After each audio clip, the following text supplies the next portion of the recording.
Quran, and that any translation to any language will never be literal, because it can never be translated from one language to another. That's how language works. So does that mean there's no true interpretation? exactly, there is no true interpretation, which is why when we're taught in Islam, there are different types of Muslims. Everything is based on your intention. That's the fundamental rule of Islam. It's called a niyyah.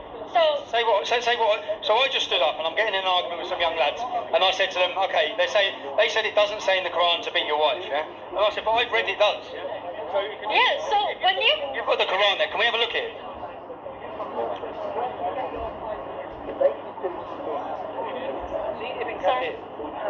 Sorry? See Ibn Kathir? Yeah. Yeah? So, I'll tell you something now about him, yeah, with what he says. Okay? See, this is a new book I bought. I'm still learning. Okay, so Ibn Kathir is one of the most recognised, as you'll agree, one of the most renowned Saudi scholars, yeah? I can't comment on that, I don't know anything about. Okay. Well, what he says the word mischief. Yeah? His interpretation of what mischief means is not believing in Allah. Yeah? Now, if you take that... That's his interpretation. Okay, but he's very recognised, yeah? So if he believes that mischief means not believing in Allah, yeah? Then those who cause mischief in the lands, which is what Lee Rigby's killer, when he killed Lee Rigby, he held up 55 verses from the Quran, he gave them to a woman, yeah? And he said, these are the verses that forced me to do it. Now those verses spoke about causing mischief. He said that Lee Rigby caused mischief in Muslim lands, yeah? Which I'd agree, any British army going into a Muslim country, I'm against the British army going into those countries, but according to him, yeah, being a non-Muslim means you can be killed. That's what mischief means. And that's his. I know you talk about interpretation, but the actual person you've got there, that's what he says. See, but that's what I'm saying. That's his interpretation. No, he's one of the most recognised followers, Ibn Kathir. But just like that, you're one of the most recognised British nationals. Yeah. But that doesn't mean that something that you will interpret within the fundamentals of fundamentalism of British. If what he says wasn't right, or doesn't have a problem with it, you wouldn't have it here and be buying it. It wouldn't be for sale in all the Muslim bookshops across this country. Boston wouldn't be promoting it, which they are. Yeah? His interpretation of mischief is being non-Muslim, which means, as a non-Muslim, you can be killed. That's right. Can we go back to that verse? Yeah. Just so we can see. So, because that's what. See, and obviously the way that you've read it, it's translated differently. So let me read it. Yeah. Men are in charge of women because Allah has made one of them excel the other. So men are better than women. Men are in charge of women because they spend on their property. So good women. For the support of women. Good women are obedient, guarding in secret with which Allah is God. As for those for whom you fear rebellion, so women who are not doing as they're told. Rebellion doesn't mean not doing. Okay, admonish them and banish them to beds apart and scourge them. What does scourge them mean in your interpretation? Scourge, that's what I mean. Interpretation. Scourge can be don't treat them as well, as in don't give them the goodness, don't give them anything to benefit from. But that's my interpretation. Someone else. Say if I show you now, there's video. Say for example, do you know Abdul Rahim Green? Do you know a charity called IRA? No, I don't. A big Islamic charity. Okay. He's on video, many of them are. And the argument they have is that when they're talking about beating your wife, they say it's with a miswak. They say it's with a miswak. Okay. Then you go to the hadith where it says with a miswak. But what I'm saying is when I'm talking to Muslims, say, well, it says you can beat your wife. Yeah. And you can go online now and Google many. That's what. When I'm learning it myself, people have different interpretations. Let me show you first. So I asked, does it say in the Quran if you kill one man, you kill all of humanity? Yeah. What's that? Go to 532. Is that where it says it? 532. I can't say where it is. Surah Al-Baqarah? Surah Al-Fatiha is there as well. Surah Al-Fatiha. And the Falasma is there as well. Do you think I hate you? No, I don't think you hate me. I just think you're misinformed. Okay. And you have not misinterpretation, different interpretations of the Quran, just as so many do. But did you live in Just like I have a different interpretation of the Bible, which is why I don't believe in the Bible. Can I just show you what the meaning of scourge is? Yeah? Whip used as an instrument of punishment. Scourge. That's what the definition of the word. You can understand why this. But then it can also be causing suffering. Suffering can be doesn't have to be physical. It could be. What if they weren't going to be abused? Basically, what that verse says. But that's what I'm saying. Men own Not women. everything is a literal translation. It's depending on interpretation. Just how when he researched something up, it didn't say exactly what I've got here. They're written in different ways, and every single language. It's What's an old. What's 532? 532. Yeah.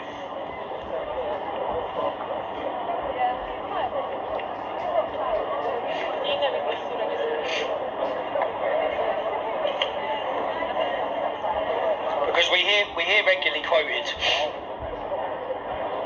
532. For that cause we Discreet the children of Israel. Whoever kills a human being, for other than murder or corruption in the earth, it shall be as if he had killed all mankind. Who saves the life of one, it shall be as our messengers came unto the world with clear The proofs of Allah. So what's five? So you read that, yeah, and that sounds great, doesn't it? Yeah, it does. Right? Now read 530. Now read the next verse.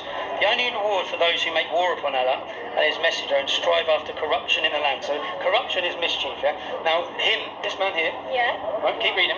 So corruption is mischief will be that they will be killed and crucified, or have their hands and feet, alternative sides cut off, or they will be expelled out of the land. Yeah. So basically, if you kill a man, you kill all of humanity, unless they cause mischief, and then you can kill them, murder them, butcher them, expel them. And actually, this book, which is just insane that you're holding it, it's actually him who gives you, and I can show you that now, him that gives you the interpretation of what mischief and corruption is. And he specifically says mischief and corruption means not believing in Allah. I don't believe in Allah. So am I causing mischief? So according to that there, I can be killed. Now you're not taking that, yeah? That's great, yeah? You're not taking it, and in fact, the majority of Muslims are not taking that. But Leaving Peace Killer did, yeah? He specifically told us why he done it, yeah? Yeah. Same as Salman Abedi, same as all these people. Now, actually, not just one or two, we're talking about hundreds and thousands. 2,000 young men have gone out and fought for ISIS. Yeah. They're taking a different interpretation of that. So am I wrong? Yeah, to read this, and I've researched all of it. I've read that. I've read Ibn Ishaq's biography of Muhammad. Yeah. I've sat and read and studied all of it, and I'm coming to the conclusion that hold on, even if you don't take it like that, yeah, there's still a massive problem here, a massive problem that we need to stop. From my point of view, I'm looking at it thinking this is scary. Yeah, we've got books that are telling people to kill people. I'll show you now, yeah, Ibn Ishaq, because. Can I just butt in? You know how you're saying mischief? Here it says Corruption. make war upon Allah after corruption. So look, After corruption in the land. yeah, and it is. So basically. But then again, war and corruption, it's still again, it's not. There is nothing literally saying this is corruption, this is Yeah, can you come war. around here? Is that right? Sorry. I'll show you now. Look. The meaning of mischief. Yeah. Go to this. This is his tasfir. Yeah. And he is the one the most recognised, which is probably why you're reading it. One of the most recognised across the world, yeah? Now, in the tasfir, the meaning of mischief, look, when it says that do not make mischief, they say, yeah, do not make mischief. You understand why I... So, don't... No, I don't know why you would fear it. But the reality is that there's genuine. It's not like I haven't researched and found these issues. And I'm like, hold on. And it's not like if Lee Rigby's killer hadn't done that, if we hadn't seen all this terrorism, it's not like I'm just picking fault.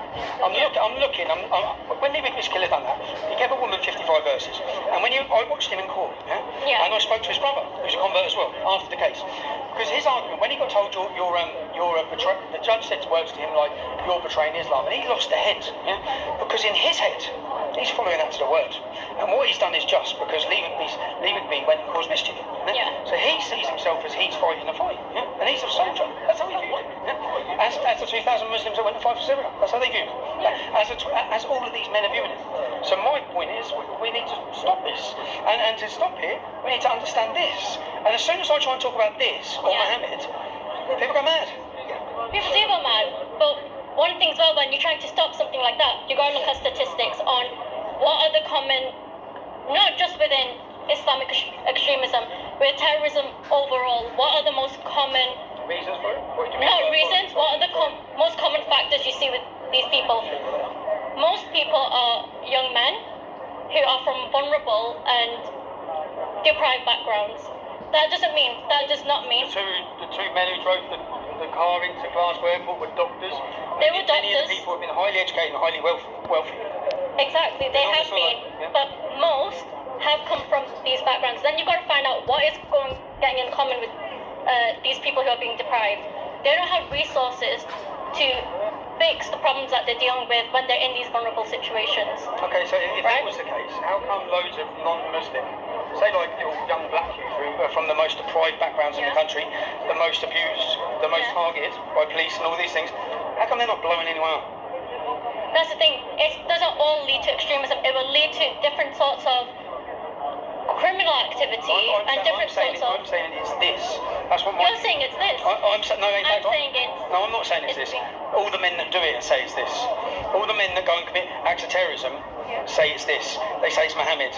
So I'm simply saying, okay, we have 22,000 British in Britain. We have 22,000 Muslims on a watch list, yeah? Right. A terror watch list. That's a small army. Yeah? That's no longer about 1, 2, 5, 6.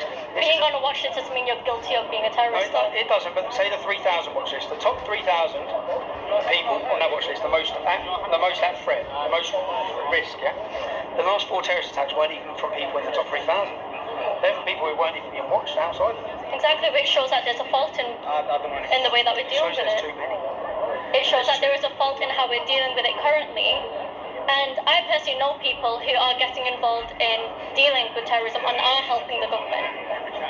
Obviously, I can't say who they are. And even whenever, to understand where we come from, even in, say, like what's his name, McDonald, who used to be the head of diversity, who done What Do British Muslims Really Think, the Channel 4 documentary. Did you watch it? No, I didn't. 66% of British Muslims said they would not report on another Muslim who was getting involved with ISIS. It's a lot. 66%. There's 2 million Muslims in this country who would not report. Imagine what that's. And in fact, it should be like it for yourself, because even in your. And that is an issue, and that is something that we need working on. And it's similar to rape culture. Then if you take verses from this book, it says that you cannot side with the non-Muslim over the Muslim. Yeah. There's certain verses in here which I try and make sense of. Why won't they report on terrorism? Well, because they're kafar. But then it also kind of counteracts with where if you are helping one human, it's like you help the whole of humanity. That doesn't exclude anyone who's non-Muslim. Yeah, but the next verse does, doesn't it? 533 does. But then again, that comes back to interpretation, because that's talking about war and people who are corrupt. His interpretation. That's his interpretation. But that doesn't mean that's the most recognised in the world. If it wasn't recognised, if that was a front. I know nothing about him. That's the thing. I'm not picking this because of him. I'm picking this because. Why are you picking this? Because I want to learn. I want to see what's going on. Like, I'm carrying 2 books. I'm not carrying one like, oh, that's the one I'm going to follow. Oh, no. I'm just saying that. It's research. That's what it is. It's like any sort of... research. Research. Yeah, but look here. Most of the people here are college students. They're going to college. Anything that they have to look up, they're referencing. They're finding out so many pieces of evidence.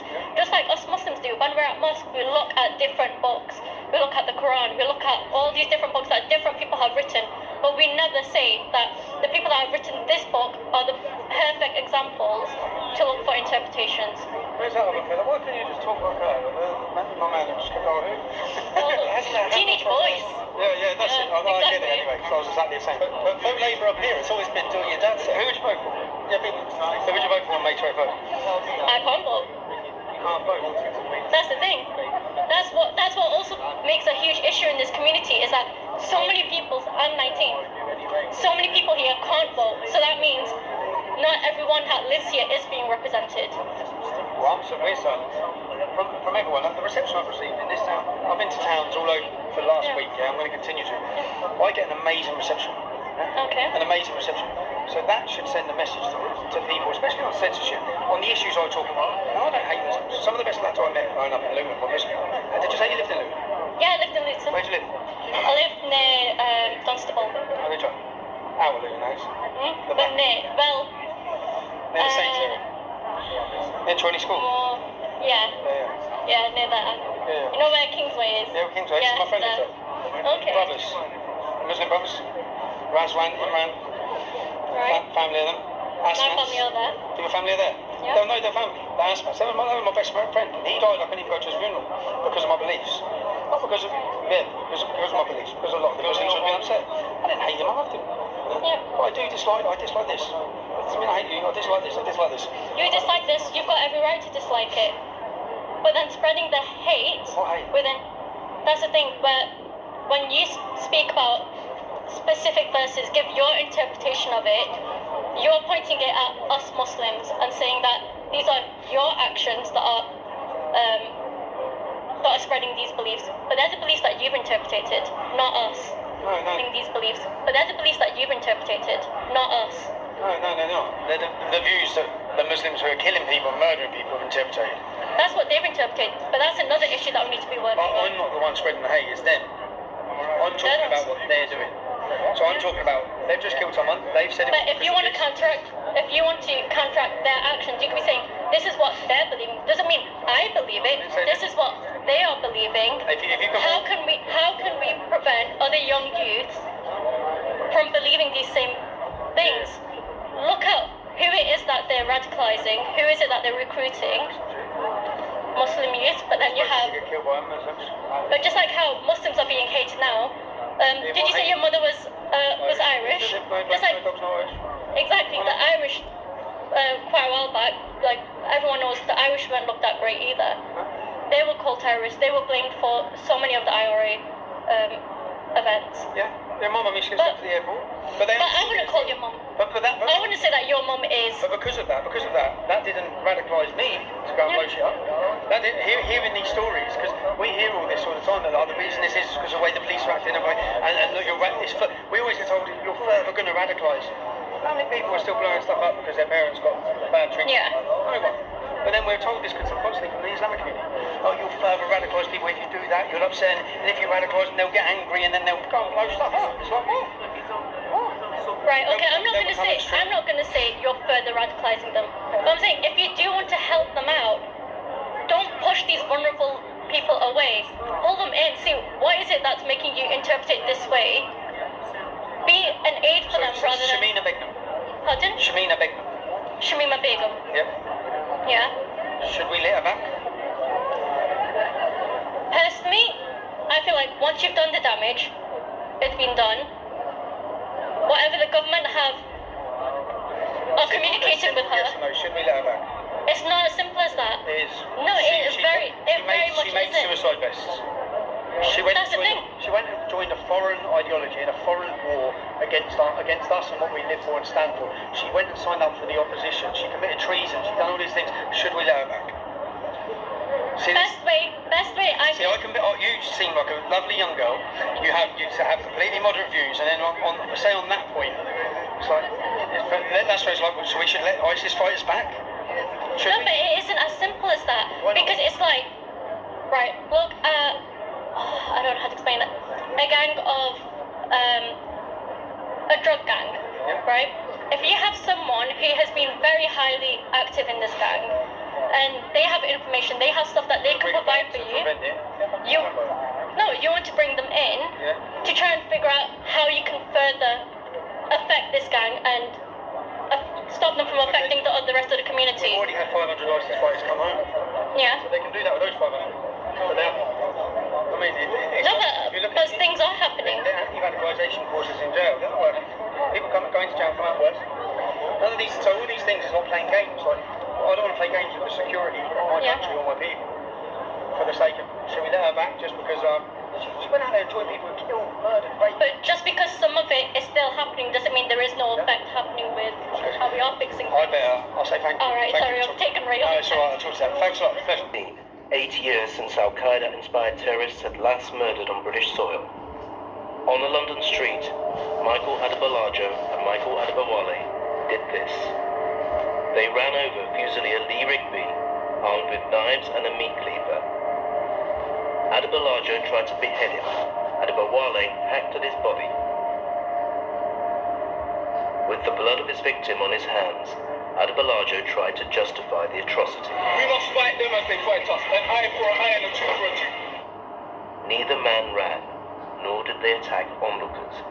Instead, they waited for armed police. They charged at them, later claiming they wanted to be shot dead, believing that would make them martyrs. They were shot, with the officers they tried to kill then treating them. But I think this particular attack is unique in many ways. Because they weren't hiding, they were happy to be found. By Allah, we swear by the Almighty Allah, we will never stop fighting you until you leave us alone. Before I saw anything on the news, I was phoned by my father, who was quite hysterical, and who told me to, turn on the news and get in contact with my mum. So, that's how I found out. It seemed to me that he actually didn't realize the severity of the situation. It seemed as if this was some kind of a YouTube film he had made. Lee was a man who loved people. He had many friends growing up in Middleton. He believed life was for living, and he will be sorely missed by all who knew him. Forensic psychiatrist Randy Rosenquist assessed Norwegian killer Anders Breivik, who also claims he murdered for a cause. She examined footage and documents about Adibalajo to offer insight into why he might have carried out the atrocity. I would think that Adibalajo had very little sense of being great. They have to demonstrate for the world that they are important people. So what, you want to live by the Sharia in Muslim lands? Why does that mean you must follow us and chase us and call us extremists and kill us? A lot of what was said had been said before by not only the 9/11 attackers, but also the 7/7 attackers and others. So I think none of the words we heard were new. Kemaldeep Bui is Professor of Cultural Psychiatry at Queen Mary University and an expert in terrorism and radicalization. Even in the video footage that was caught, he was talking about my people and my brothers. And at one stage he says, our soldiers. And there's a bit of a confusion there in his mind in that moment about who he is and what his identity is. Certainly the cause he seems to be espousing doesn't reflect his own upbringing and experience. Educated in Britain, family of Christian background, Nigerian-born family, although he was born in the UK. And it just doesn't seem to make sense, and I think that's what frightens people. Aged 18, Adibalajo, who was born to a devout Christian family, converted to Islam. Young people growing up confused about what background they actually have, what citizenship, where they belong. They are much more vulnerable to radicalization. We know from the evidence of terrorists that actually many of them have been converts, but we know conversions are common and they reflect, if you like, a fragile identity, a vulnerable identity. When he converted, his outlook on life changed, his treatment towards others. He perceived people as human beings, and I think that's key to how a man who has so much connection to Britain and seemingly has no connection to Iraq and Afghanistan can come to view the blood of those Iraqis and Afghanistanis as his own sisters, his own sons, his own brothers. He was a man who did not take his nationality as something which gave him or any other human value. Some people convert more to be part of a smaller subgroup, more to demonstrate towards others that they're not any longer one of them, more to be unique and do something radical.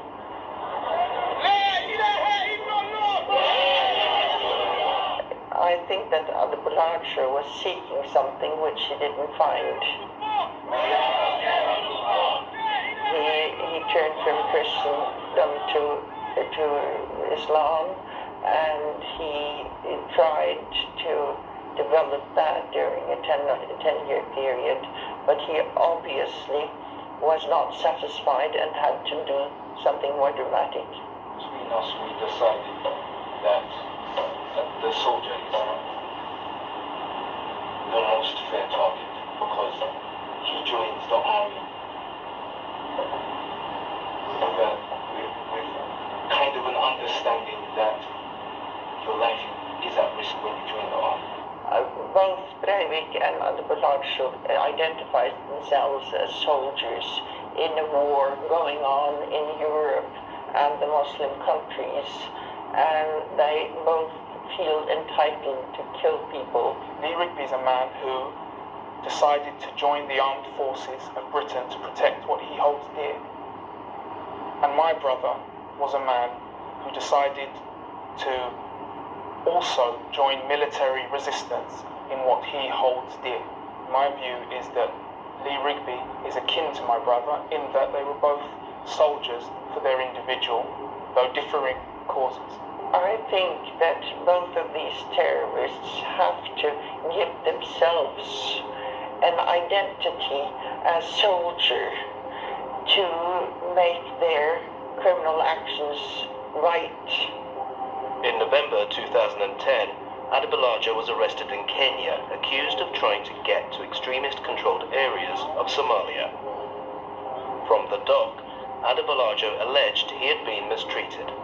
People, they are mistreating us when we are innocent, believe me. There's been some press also about the possibility of him having been treated badly and possibly abused and tortured when he was in Kenya. Now we know when individuals are experiencing trauma that they can respond to it with a very potent and, again in pathological terms, a narcissistic response where they take charge. At the scene of the attack, expecting to die, Adebolajo gave a suicide note to a witness. Adebolajo in his letter seems to refer to his children. I think the messaging is, if he has children, for them, but also more widely applicable. Maybe he knew this letter would be more widely available, but he seems to be urging his children, more broadly, to become involved in the fight, to be prepared, even to beware of those closest to them, to walk away from them. Now that's very interesting, because that's very common in terrorism and in radicalisation, where individuals have to leave good influences, benevolent influences, in order to become part of a new in-group with a more potent sense of identity. I would think that Adebolajo has some of the same ideas, but not as grandeur as Breivik. I don't have information that might say that he considered himself a savior of the world, but more a demonstrator. Are you proud of your brother? In that he is a Muslim and that he sought to please Allah by fighting in his cause and dying in his cause, then to this extent, yes. Do you love your brother more or less than you did, say, 1 year ago? I love him more. Yeah. You fought for your country and did it well. You will always be our hero. Adebolajo and Adebowale told the jury they were soldiers of God. The jury decided they were murderers. Now they will serve life sentences. For Lee Rigby's family, their life sentence will be the loss of their loved one. I believe we have to get used to the idea that there are terrorists also in Europe, and the peacefulness we've had in Europe after the Second World War is not to last forever. But we have to remember that there are luckily quite few people who are willing to become terrorists. Days and more than 500 dead bodies ago, as Western leaders sent out warm Ramadan greetings insisting that Islam's holiest month is a time of peace, love, and teddy bears, I once again pointed out the obvious, namely that since Islam's most trusted sources command Muslims to violently subjugate non-Muslims, focusing more intently on Islam during Ramadan will lead to an increase in terrorist attacks, which means that we should all prepare ourselves for a Ramadan bomb-a-thon. It would be rude of me to say, I told you so I won't say it. I'll let Will Smith say it for me. You know, somehow, I told you so just doesn't quite say it. Now, I'm not sure what's sadder and more pathetic after a terrorist attack. All of the well-meaning but misguided morons who rush to defend Islam from criticism, or all of the pusillanimous politicians who pretend that they have a plan for dealing with terrorism so that they can dupe enough frightened voters into putting them in charge of the safety of British men, women, and children. Let's start with the misguided morons. Since the attack yesterday, I've had about a dozen conversations that all went like this. Just so everyone knows, the London Bridge attack has nothing to do with Islam, because Islam condemns violence and terrorism. Actually, Muhammad said that the entire world would be dominated by Sharia, that he was commanded to fight people until they convert to Islam, and that the path to victory is terror. But you shouldn't judge an entire religion by the actions of a few people. Actually, I judge religions based on what they teach. That's why I told you what Islam teaches. But it doesn't teach that at all. Yes, it does. Here are the sources. You're taking those quotes out of context. No, I'm not. Here's the context. But there's violence in the Bible, too. Happy to discuss the Bible when it's relevant, but it has nothing to do with the attack that just took place. What about Westboro Baptist Church, then? A church that protests soldiers' funerals? How's that supposed to help you defend your false and idiotic claim that Islam condemns violence and terrorism? You're obviously just a racist and a bigot, and there's no point in talking to racist bigots. These people eventually get to look back at their lives and realize that they couldn't think of anything better to do with their time than defend an ideology that calls for the violent subjugation of their friends and family, the systematic oppression of women, the execution of apostates, and so on. By definition, that makes them morons. What about the pusillanimous politicians? We've got politicians trying to sound like they're going to be tough on terror, even as their words conclusively demonstrate that they're only going to make things worse. For instance, British Prime Minister Theresa May, a woman who banned Robert Spencer and Pamela Geller from Great Britain for being too critical of Sharia, reassured frightened voters after the recent attacks by maintaining that the British government will finally confront the ideology of terrorists. Since an election's coming up, she even dropped the I-bomb. While the recent attacks are not connected by common networks, they are connected in one important sense. They are bound together by the single evil ideology of Islamist extremism that preaches hatred, sows division, and promotes sectarianism. She goes so far as British values are... It will only be defeated when we turn people's minds away from this violence and make them understand that our values, pluralistic British values, are superior to anything offered by the preachers and supporters of hate. Here we see the breakdown of the European multiculturalist fantasy. For years, Europeans have been spoon-fed the half-baked idea that no culture is better than any other culture, and therefore that it makes no sense for people to abandon their culture in favor of a better culture. But jihad has forced even British leaders to recognize that all cultures are not created equal. So, the British government is finally going to confront the ideology of jihadis and their preachers, right? Wrong, because Theresa May still doesn't know what that ideology is.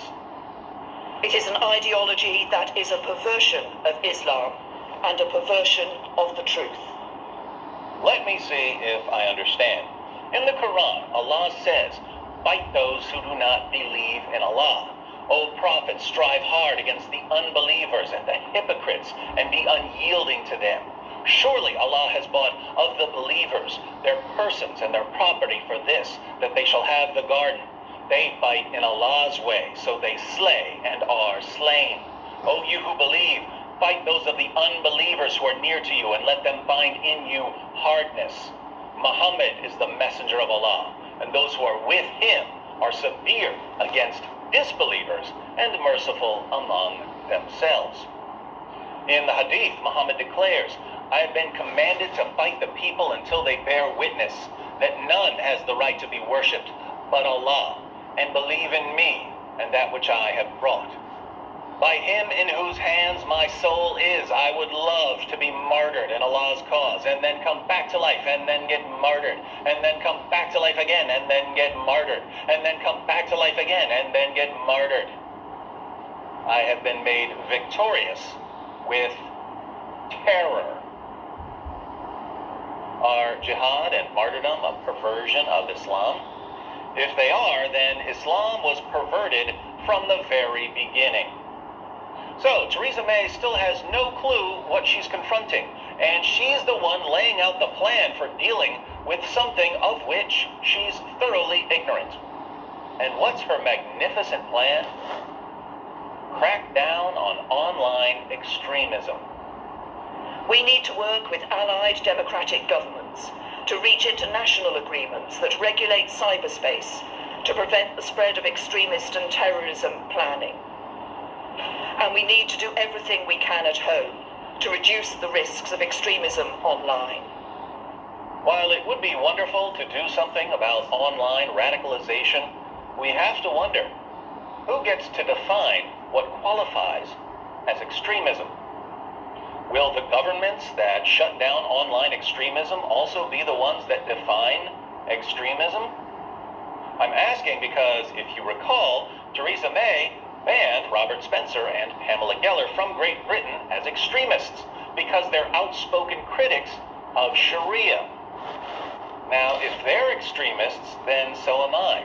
So if Theresa May wants governments to shut down online extremism, and we know it's not going to be limited to Islamist extremism, since that would be Islamophobic, and Theresa May views critics of Sharia as extremists, wouldn't critics of Sharia be caught in this online extremist roundup? Of course we would. And what happens when we're no longer allowed to criticize Islam? Islam spreads even more rapidly, leading to more jihad, more concerts bombed, more people run down with vans and trucks, more civilians slashed, more cartoonists murdered, more British girls gang raped, more police terrified to do anything about it, more threats, more intimidation, more of everything Theresa May is supposed to be making less of. To all my British friends out there, I say, you need to come up with a better plan than this, and you need to come up with it quickly. If you don't, then you are, as the French say, les screwed.